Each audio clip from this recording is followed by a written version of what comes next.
اس کے حکم وہ اسی کے حکم کے تابع ہے یہ پوری مخلوقات. اور یہ جو اس کے سامنے جھک جانا ہے، اس کے آگے جھک جانا ہے، اس کے حکم کی تابع داری کرنا ہے، اپنے آپ کو اس کے سامنے بالکل ذلیل کر دینا ہے، یہ کیفیت سب سے زیادہ کہاں پائی جاتی ہے؟ سجدے میں پائی جاتی ہے. عبادت کی شکلیں تو میرے بھائیوں بہت زیادہ ہیں، لیکن ان ساری شکلوں میں سجدے کی یہ شکل سب سے اہم شکل ہے. اسی لیے اللہ تبارک و تعالی اپنے بندے کو اس وقت سب سے زیادہ محبوب رکھتا ہے جب یہ بندہ سجدے کی حالت میں اپنے رب کے لیے، کسی اور کے لیے نہیں، اپنے رب کے لیے سجدے کی حالت میں ہوتا ہے، تو اللہ تعالیٰ کو یہ بندہ بڑا محبوب ہوتا ہے، کیونکہ اس نے عبدیت کے تقاضے کو پورا کر دیا ہے. اب یہ عبد ہے، واقعی معنی میں یہ عبد ہے. تذلل اور خضوع کی جو سب سے اعلی شان ہو سکتی ہے، اس وقت وہ اس شان میں ہے، اس حالت میں ہے. تو اللہ تعالیٰ کو اس حالت میں بندہ بڑا محبوب ہوتا ہے. حدیث آپ نے سنی ہوگی کہ بندہ اپنے رب سے سب سے زیادہ قریب ہوتا ہے جب وہ سجدے کی حالت میں ہوتا ہے. اسی لیے سجدے کی حالت میں اپنے رب سے مانگو جو مانگنا چاہتے ہو، کیونکہ بہت قریب ہے اپنے رب سے. اصل عبدیت اس کی ظاہر ہوئی ہے جب کوئی اہم معاملہ ہوتا ہے تو وہ کیا ہے؟ سجدے میں جا کر کے اس کا ذکر ہمیشہ سجدے کی حالت میں ہی، بندہ سجدے کی حالت میں جا کر کے اپنے رب سے وہ طلب کرتا ہے. ایک بڑی مشہور حدیث ہے، کچھ حدیثیں یاد دلاتے ہوئے، یہ اصل ہم نے آپ سے کہا کہ تزکیہ نفس کا یہی پہلو ہے ہمارا. آج اس پر بہت ہمیں توجہ بھی دینی ہے اور بہت غور سے اسے سنیے آپ، اور جو ہے اس سے ایمان میں آپ کے تازگی آئے گی. یقینی طور پر آپ جو ہے آج درس جب جائیں گے نا تو آپ کے ایمان میں بڑی تازگی آ چکی ہوگی، آپ کا ایمان بڑھ چکا ہوگا، یہ مجھے یقین ہے. تو کیا ہے حدیث میں یہ بات آتی ہے، وہ حدیث جس میں اللہ کے رسول صلی اللہ علیہ وسلم کی شفاعت عظمیٰ کا ذکر ہے، بڑی شفاعت آپ جو امت کے لیے ہوگی، جو انسانوں کے لیے ہوگی، اللہ تبارک و تعالی حساب و کتاب شروع کر دے اس کے لیے ہوگی. اور جس سفارش کے لیے سارے انبیاء اپنا دامن جھاڑ دیں گے اور وہ کہیں گے کہ نہیں، میں نہیں جا سکتا اپنے رب سے سفارش کے لیے، اور اللہ کے رسول صلی اللہ علیہ وسلم ہم سب کے پیارے نبی محمد عربی صلوات اللہ وسلامہ علیہ آگے بڑھیں گے اور کہیں گے ٹھیک ہے میں چلتا ہوں. اور جائیں گے تو جا کر کے اپنے رب سے ایسے نہیں کہیں گے کہ اے میرے رب دیکھو میری قوم جو ہے بڑی پریشان ہے، یہ پورے انسان کتنے پریشان ہیں، حساب و کتاب آپ جو ہے شروع فرما دیجئے. ایسے نہیں کہیں گے، ایسا نہیں ہے. حدیث میں، حدیث میں کیا آتا ہے کہ اللہ کے رسول صلی اللہ علیہ وسلم کہتے ہیں کہ میں جا کر کے سجدے میں گر پڑوں گا.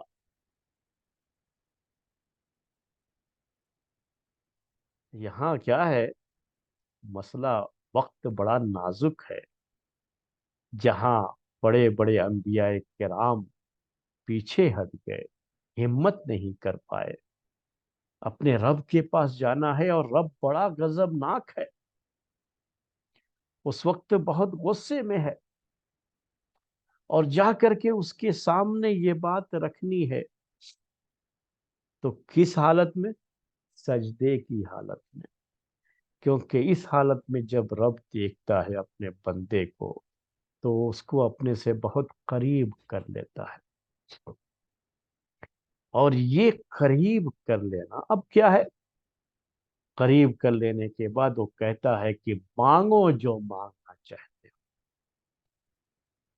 جب خوش ہو جاتا ہے، وہ حاکم ہے، خوش ہو جاتا ہے تو کہتا ہے کہ مانگو جو مانگنا چاہتے ہو. اللہ کے رسول صلی اللہ علیہ وسلم سے یہی کہا جائے گا اس وقت. اللہ تعالیٰ کہے گا، فرمائے گا، یا محمد ارفع راسک، محمد اپنا سر اٹھاؤ،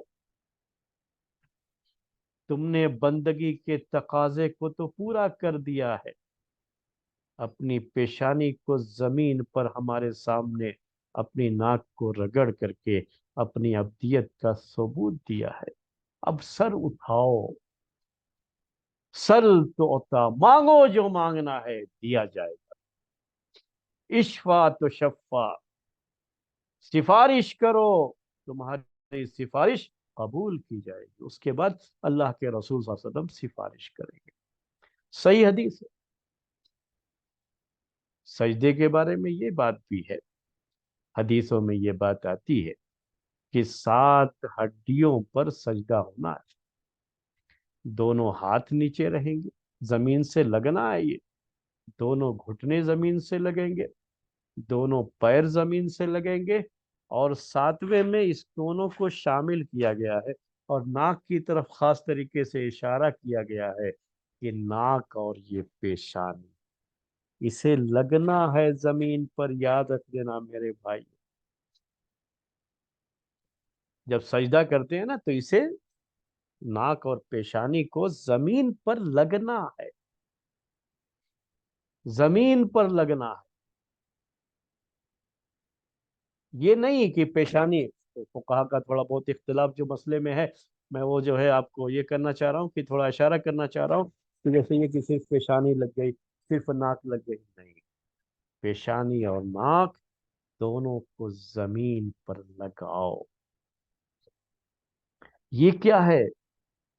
یہ انسان نے اپنے آپ کو حد درجہ اپنے رب کے سامنے اپنی ابدیت کو ظاہر کرتے ہوئے اپنے رب کے سامنے وہ جھک گیا ہے.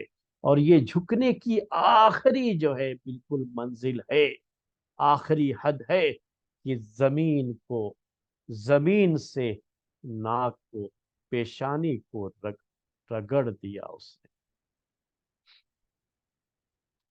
اردو میں ایک محاورہ ہے، اسی کو سمجھنے کے لیے میں وہ محاورہ آپ کو یاد دلاتا ہوں. اردو کا محاورہ کہتے ہیں، آ کر کے میرے سامنے ناک رگڑو، تب بھی نہیں. آپ نے دیکھا ہوگا یہ بہت اس طرح کی چیزیں، اس طرح کے مناظر آپ نے دیکھے ہوں گے کہ جب کوئی شخص یہ کرنا چاہتا ہے کہ بھائی آپ ہمارے لیے بہت کچھ ہیں، میں انسانوں کی بات کر رہا ہوں، اور میری عزت اس وقت آپ کے ہاتھ میں ہے، میں آپ کے سامنے کچھ نہیں ہوں، وہ اپنی ناک جو ہے اس کے سامنے زمین پر رکھ دیتا ہے، اس کے پیر پر رکھ دیتا ہے. یہ انسان اپنی ذلت کو ظاہر کرنے کے لیے سب سے زیادہ جو اس کے پاس جو سب سے اہم چیز ہوتی ہے وہ یہی ہے کہ اس نے ناک اور پیشانی کو زمین پر لگا دیا. لیکن یہ صرف انسان کو اپنے رب کے سامنے کرنا ہے. یہ اس کی ذلت، ذلیل ہونا اس کو کہتے ہیں نا اردو میں جو ہے. تو اصل میں یہ عربی کا جو ذلیل لفظ ہے نا، وہ اردو کے ذلیل لفظ کے معنی سے ذرا فرق ہے. اردو کا جو ذلیل ہے نا، یہ غلط معنی میں استعمال ہوا ہے. عربی کا جو ذلیل لفظ ہے اس کا مطلب کیا ہوتا ہے کہ اس نے اپنے آپ کو سامنے والے جو اس کے سامنے ہے اس کے آگے بالکل جھکا دیا، بالکل اس کے تابع ہو. تو یہ اللہ تبارک و تعالیٰ کے سامنے ہی بندے کو کرنا ہے، اور یہ صرف اور صرف اللہ کے لیے، کسی اور کے لیے نہیں ہو سکتا. یہ سجدہ صرف اور صرف اللہ کے لیے، کسی اور سے نہیں. اس میں کوئی گنجائش ہی نہیں رکھی گئی. آپ کو کچھ مانگنا ہے، اللہ سے بھی دعائیں کرتے ہیں آپ، اور کبھی اپنے جیسے کسی انسان سے بھی، یعنی آپ کہتے ہیں نا مدد حاصل کرنا، دعا کرنا، کچھ مانگنا. ایک اردو میں دعا جو ہے وہ تو صرف اللہ تعالیٰ کی طرف سے، اسی کو اردو والے دعا کہتے ہیں، لیکن عربی میں دعا کا لفظ اس سے بھی زیادہ عام معنی میں استعمال ہوتا ہے. تو آپ نے کسی کو پکارا، کسی کو بلایا اپنی مدد کے لیے، آپ پریشان ہیں، گھر میں آپ کا بیٹا ہے، گر گئے ہیں تو بیٹے سے کا آواز دی، بیٹا آؤ مجھے اٹھا دو، تو یہ جائز ہے؟ یہ استعانہ ہے لیکن یہ جائز ہے، صرف اللہ تعالیٰ کے ساتھ خاص نہیں ہے۔ اللہ تعالیٰ کے ساتھ صرف خاص کب ہے یہ؟ کہ ایسی چیز جس پر اللہ قادر ہے دوسرا نہیں کر سکتا، اگر وہ جو ہے آپ کسی اور سے مدد طلب کریں گے تو وہ شرک ہو جاتا ہے، وہ عبادت ہے اور وہ شرک ہو جائے گا اس وقت۔ اسی طریقے سے کوئی ایسی چیز جو انسان کر سکتا ہے لیکن وہ آپ کے سامنے نہیں ہے، وہ شخص، یہ انسان اسی وقت کر سکتا ہے جب وہ اس چیز اس کے سامنے، جب انسان اس کے سامنے ہو تبھی وہ اس کو پکار سکتا ہے۔ اور دوسری بات کیا ہے کہ اس کی طاقت میں ہو اس کی مدد کرنے کا، تبھی وہ کر سکتا ہے، نہیں تو نہیں کر سکتا ہو۔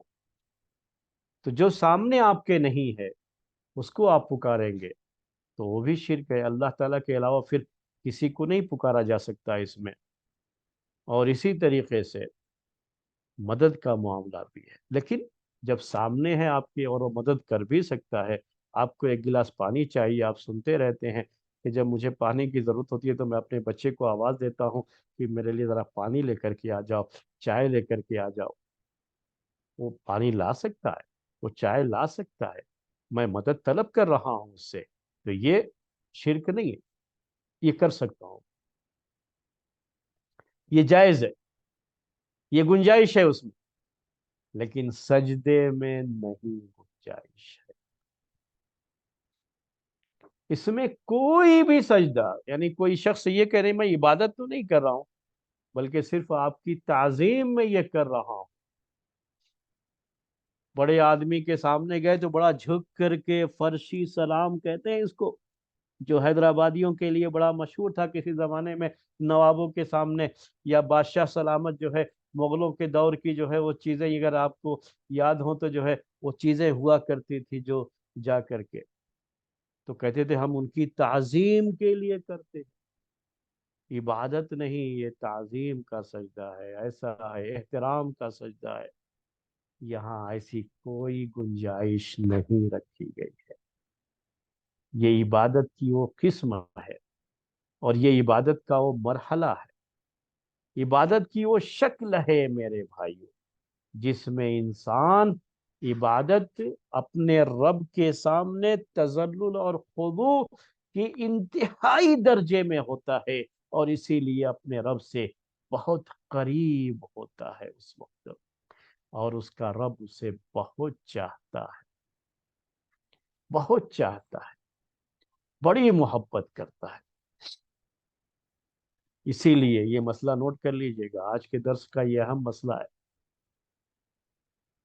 کہ اگر آپ زمین پر سجدہ کر سکتے ہیں، اللہ نے طاقت دے رکھی ہے، تھوڑی پریشانی سہی، تھوڑی مشقت سہی، اسے برداشت کیجئے اور سجدہ زمین پر کیجئے۔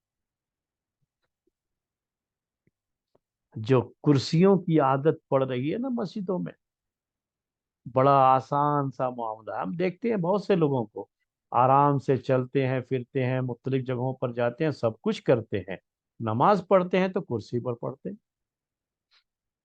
ہو سکتا ہے کہ گھٹنے میں درد ہو، یہ معمولی درد برداشت کر لے، کس کے لیے؟ زمین پر ناک اور پیشانی کو اپنے رب کے سامنے رگڑنے کے لیے، کہ وہ کیفیت ہے جس میں بندہ اپنے رب سے سب سے زیادہ قریب ہوتا ہے، کیوں اسے بھول جاتے ہیں، اس کو اہمیت نہیں دیتے؟ نماز کی میں سب سے اہم جو ہے کیا ہے؟ سجدہ ہی ہے، وہ زمین پر سجدہ، ایسے ہی نہیں جو کرسی پر بیٹھ کر کے سجدہ ہو رہا ہے نا، وہ سجدہ زمین پہ ناک نہیں رگڑتا ہے یار، وہ ہونا ہے وہ رب کے سامنے، رب کے حکم کے سامنے۔ اس میں کیا ہوتا ہے؟ آپ کی طرف سے ایک اعتراف ہوتا ہے کہ اے میرے رب، میں تو تیرے حکم کے سامنے بالکل سجدہ ریز ہوں، سجدے میں ہوں، ناک رگڑ رہا ہوں زمین پر، جو تیرا حکم وہ سر آنکھوں پر، اسی حکم کے مطابق میں چلنے والا ہوں، میں تیرے حکم کے خلاف ورزی کبھی نہیں کرنے والا. یاد رکھ لو یہ مسئلہ اچھی طرح سے. سج کرسی پر نماز پڑھنے کی کوشش مت کرو. کوشش کا مطلب یہ ہے کہ وہ جیسا لوگ بڑے آج اس کے ساتھ جو ہے، یعنی وہ انداز مجھے بڑا ان کا فخریہ لگتا بھی ہے. اس لیے میں یہ بات کہہ رہا ہوں کہ جیسے بہت ہی کہیں کے بڑے اعلیٰ درجے کے یہ ہیں، یہ زمین پر بیٹھنا اور ناک رگڑنا ان کو گوارا نہیں. اللہ تعالیٰ ایسی عبادت نہیں چاہتا ہے میرے بھائی. یہاں تو نماز میں وہ چیز جو مطلوب نہ ہے ہم سے، یہ عبادت ہے نا. عبادت میں تذلل اور خضوع ہونا چاہیے نا. اپنے رب کے حکم کے آگے جھکنا ہوتا ہے نا. اس میں اپنی ناک اس کے سامنے رگڑنا نہ ہوتا ہے. پھر بھی اکڑ باقی ہے، جو ہے کرسی پر رہیں گے، نیچے نہیں جھکیں گے.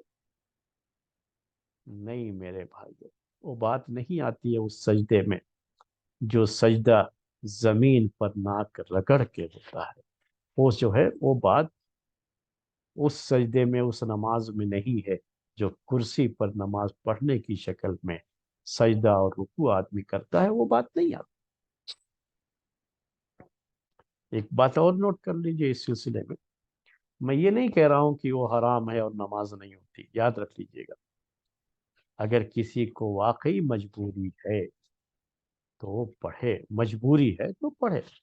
اسلام کا اصول یہی ہے، لا یکلف اللہ نفسا الا وسعها، کہ اللہ تعالیٰ کسی کو اتنا ہی مکلف کرتا ہے جتنی اس کے پاس طاقت ہوتی ہے.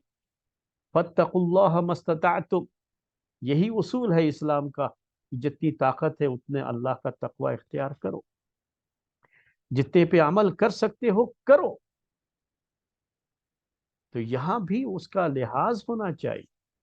میں نے ایسے بہت سے لوگوں کو نماز پڑھتے ہوئے، کرسی پر نماز پڑھتے ہوئے دیکھا ہے، جو ہمارے دیکھنے کے لحاظ سے تو واقعی وہ پڑھ سکتے ہیں، سجدہ کر سکتے ہیں زمین پر، لیکن وہ پھر بھی بڑی شان سے کرسی پر پڑھتے ہیں، گویا کہ اپنی شان دکھانے آئے ہیں. جبکہ نماز اصل یہ ہے کہ ہمیں اللہ کی شان کے آگے اپنے آپ کو جھکانا ہے اور یہ ظاہر کرنا ہے کہ ہماری اپنی کوئی شان نہیں. یہ مسئلہ تو کرسی کے تعلق سے. اور تھوڑی پریشانی اٹھا لیجیے، اگر کوئی تکلیف ہے نا تھوڑی پریشانی اٹھا لیجیے. اور اگر کھڑے ہو کر کے نہیں پڑھ سکتے ہیں تو کوئی بات نہیں، بیٹھ جائیے. یعنی بیٹھنے کے بعد پھر اٹھنا مشکل ہوتا ہے تو بیٹھ کے نماز پڑھیے، لیکن کرسی پر نہیں، زمین پر بیٹھ کر کے نماز پڑھیے، کیونکہ اس شکل میں آپ سجدہ کر پائیں. سجدہ جس میں بندہ اللہ کے سب سے زیادہ قریب ہوتا ہے، وہ سجدہ زمین پر ملے گا. آج میرے بھائیو ایک بات اور نوٹ کر لیجیے، تزکیہ نفس کی یہ بات ہے، اس کو بھی نوٹ کر لیجیے گا. وہ بات یہ ہے کہ آج ہم سجدہ بھی کرتے ہیں تو ہمارا یہ سجدہ قالین پر ہوتا ہے، کارپیٹ پر. اچھے سے اچھے کارپیٹ بچھا کر کے سجدہ کریں گے تو کس کے اوپر؟ اس کے اوپر کریں گے. مٹی پر ناک رگڑ دینا اور پیشانی کو مٹی سے لگا دینا اور قالین پر کچھ بہت اچھے قسم کے قالین ہے. یہی نہ ہو رہا ہے آج کل کہ لوگ کیا کر رہے ہیں؟ اچھے سے اچھا قالین، ماشاءاللہ کیا مسجد ہے، دیکھو کیا شان ہے، کتنی عمدہ قالین ہے. کچھ احساس ہی نہیں ہوتا ہے کہ ہم کہاں سجدہ کر رہے ہیں. بڑا اچھا نرم نرم قالین ہماری ناکوں اور پیشانی کو بڑے اچھا فیل ہو رہی ہے، بڑی اچھی محسوس ہو رہی ہے. یہ ہے آج کا تصور.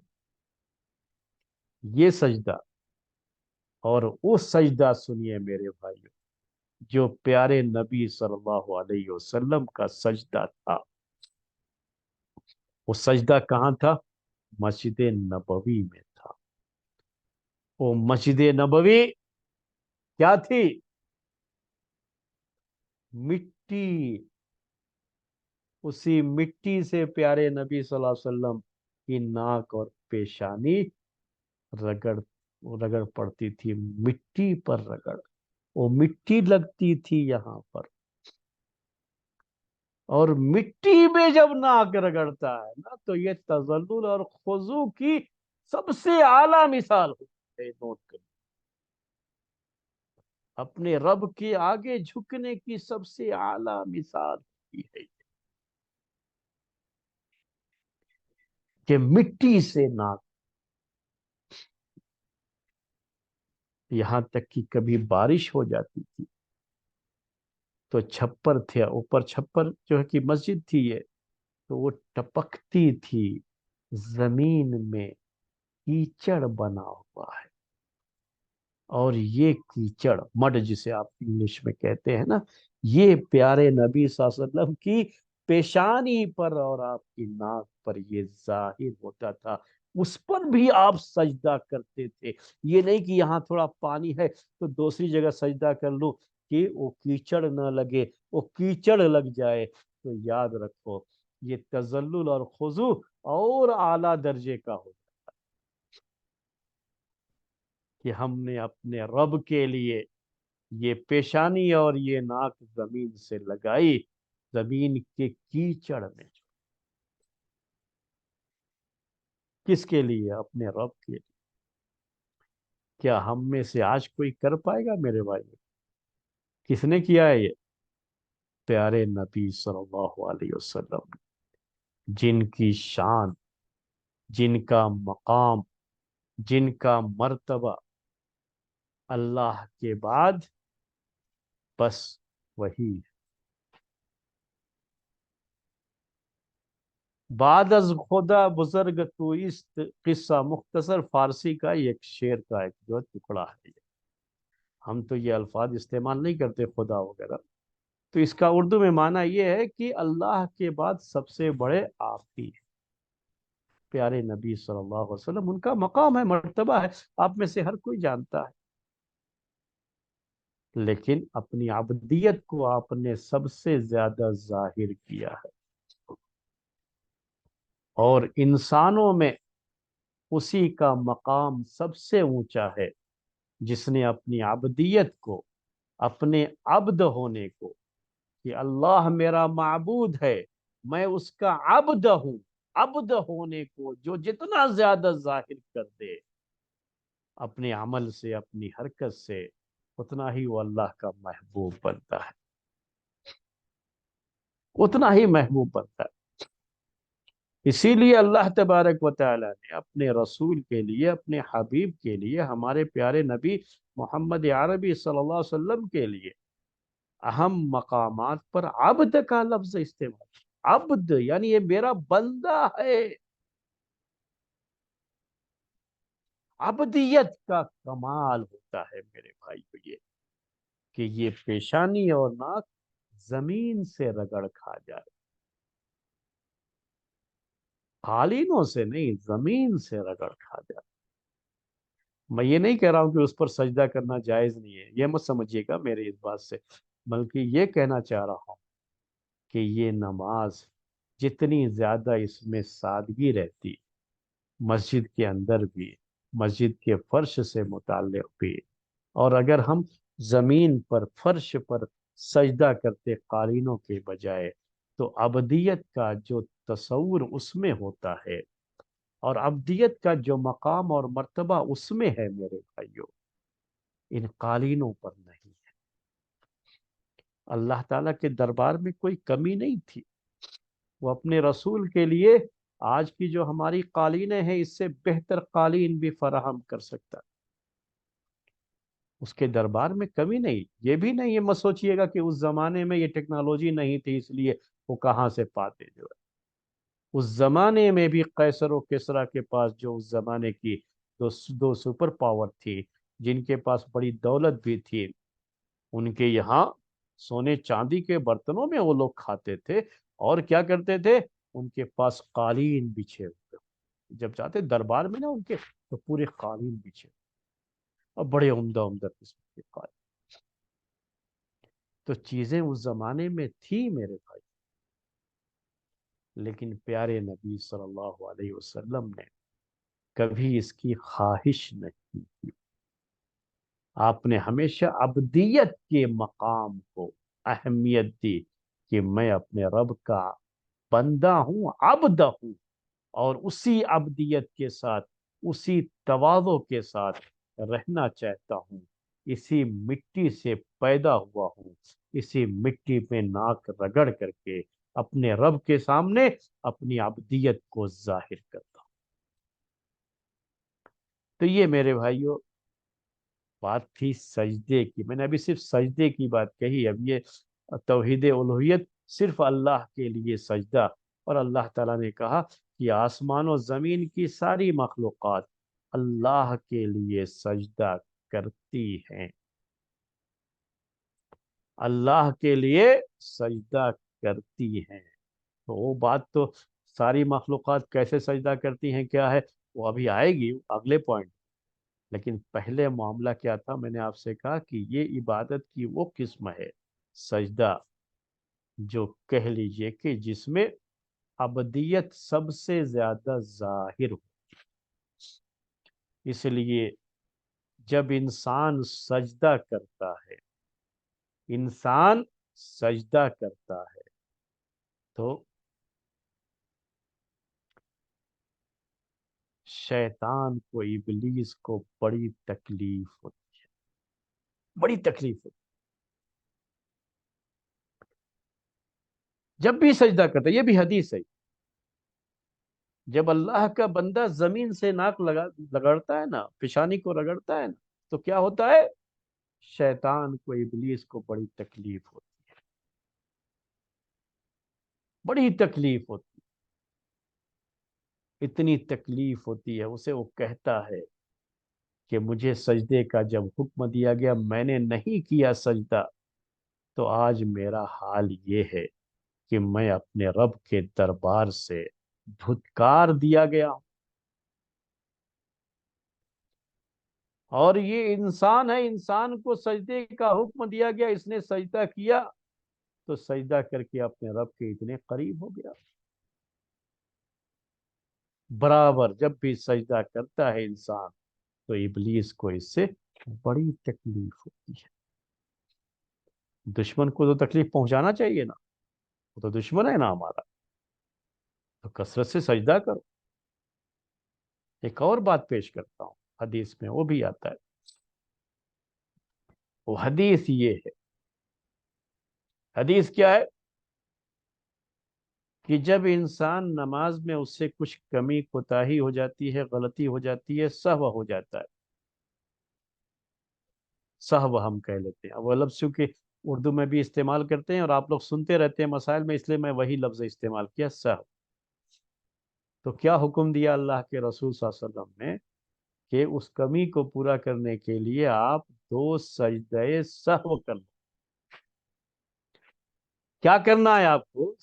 2 سجدے سہو کرنا، یعنی 2 سجدے اور جو ہے اپنے رب کے لیے سجدہ کرنے کے لیے کہا گیا۔ چھوٹا تشہد ہے مثلا، شک تھا کہ 3 رکعت پڑھے ہیں کہ 4 رکعت پڑھے ہیں، تو اللہ کے رسول صلی اللہ علیہ وسلم نے کہا اسے چلو جو ہے جو یقین ہے، یعنی 3 رکعت تو یقینی ہے، چوتھے کے بارے میں شبہ ہے تو 3 مان کر کے آپ اپنی نماز کو پوری کر لو، اور اس کے بعد کیا کرو؟ 2 سجدے سہو کر لو، 2 سجدے سہو کر لو۔ اس کے بعد کیا کہتے ہیں وہ الفاظ نوٹ کیجیے گا ذرا، یہ جو پوائنٹ ہے نا جو میں ابھی پیش کر رہا ہوں آپ کے سامنے، اس کو نوٹ کرنے کے لیے وہ بھی جو ہے آپ ذہن میں بیٹھا لو، سجدے کی اہمیت وہ ذہن میں بیٹھاؤ۔ پھر کیا کہتے ہیں اللہ کے رسول صلی اللہ علیہ وسلم؟ اگر اس نے 4 رکعت پڑھی تھی لیکن 3 رکعت مانا اس کو، تو اب کیا ہوا؟ 1 رکعت اور پڑھا، 4 رکعت مکمل کرنے کے بعد 5 رکعت ہو گئی، تو یہ 2 سجدے، جو 1 رکعت وہ ہو گئی 5، 4 کے بعد تو 4 ہی پڑھنا تھا، 4 تو ہو گئی مکمل، اب ایک وہ زیادہ ہے، ایکسٹرا ہے، تو یہ 2 سجدے ملا کر کے وہ 2 رکعت نفل ہو جائے گی۔ کیا میں کہنا چاہ رہا ہوں؟ آپ نے پہچان لیا ہوگا، اس سے جان لیا ہوگا کہ صرف یہ 2 سجدہ ہی کیا مان لیا؟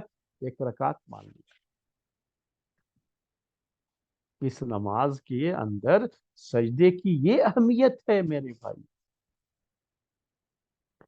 کہا 2 سجدے کر، سجدے سا، اور کیا؟ اور کیا کہا؟ اگر نماز جیسی تھی 3 رکعت آپ نے شبہ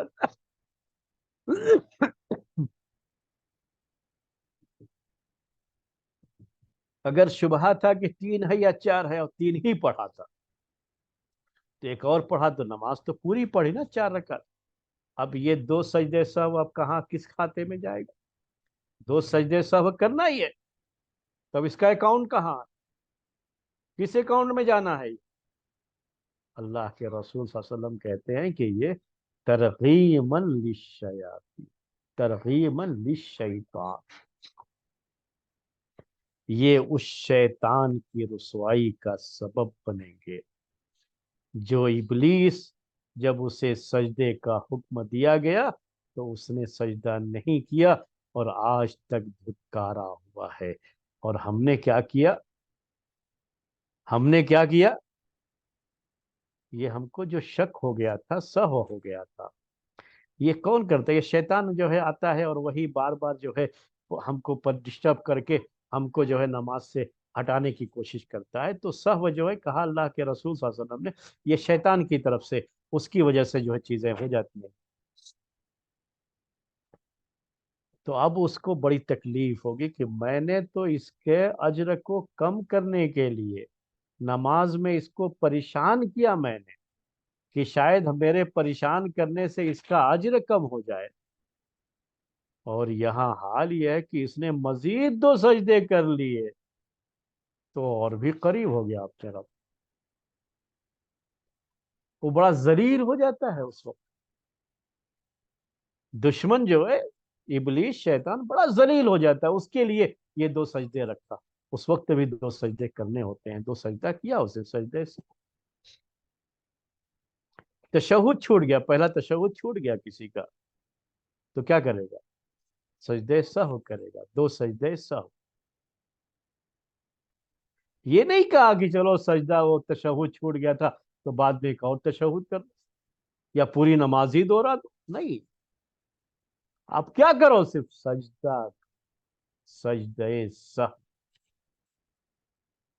سجدے سہو کے پورے احکام میرے بھائیوں، یہ اصل میں سجدے کی اس عظمت کا بیان ہے کہ سجدے کی حالت میں انسان اپنے رب سے بڑا قریب ہوتا ہے، اور اس وقت اسے یہ احساس زیادہ ہوتا ہے کہ میں عبد ہوں، ایک بندہ ہوں، میں اپنے رب کا ایک بندہ ہوں، میں معبود نہیں ہوں۔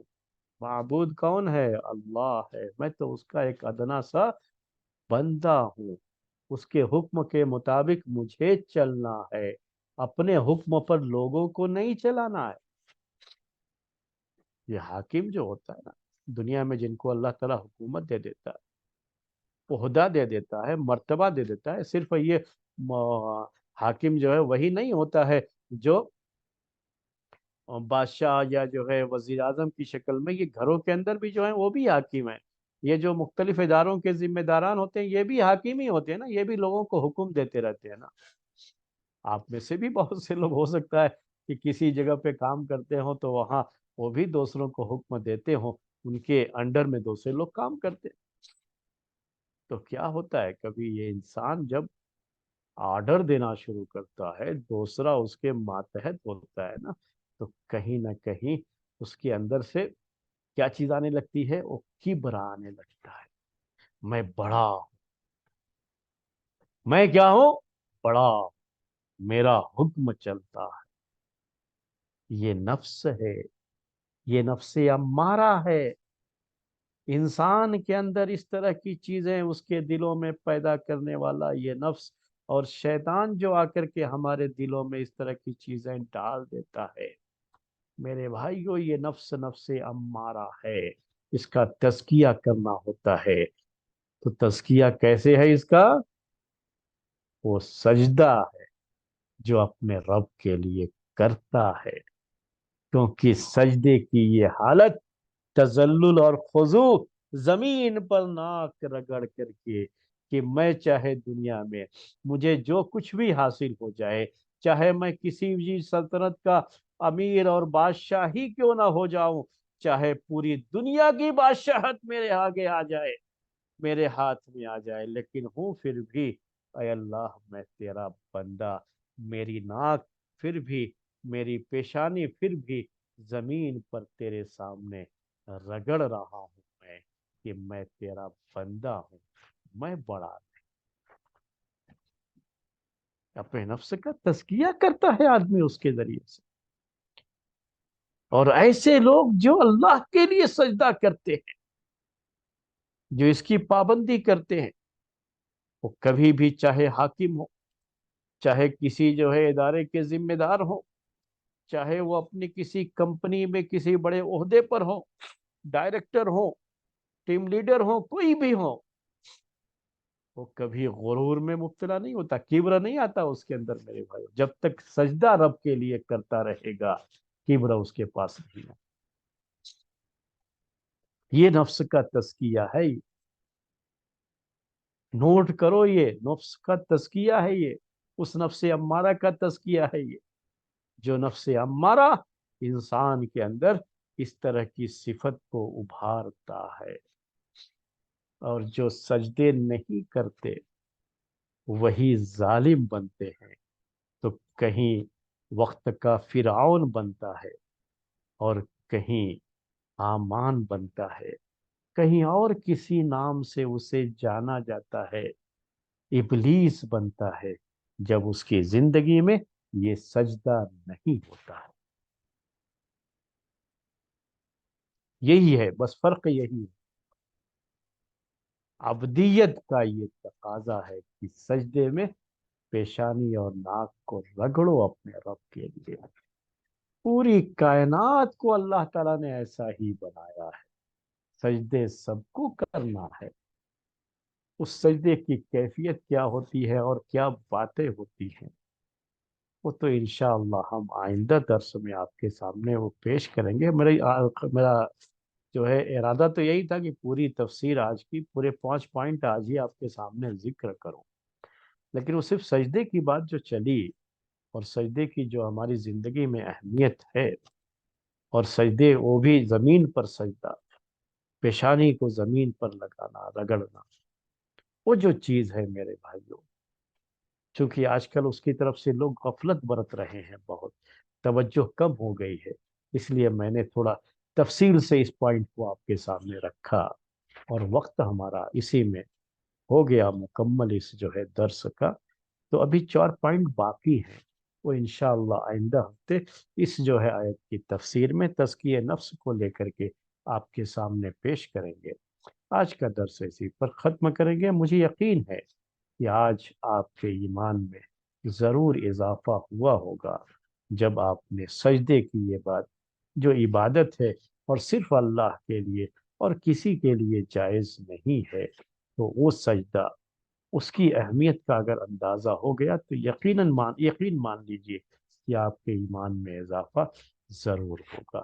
یہ چند باتیں تھی، آج کا درس جو ہے اسی پر ختم کرتے ہیں۔ سبحانک اللہم و بحمدک، اشہد ان لا الہ الا انت، استغفرک و اتوب الیک۔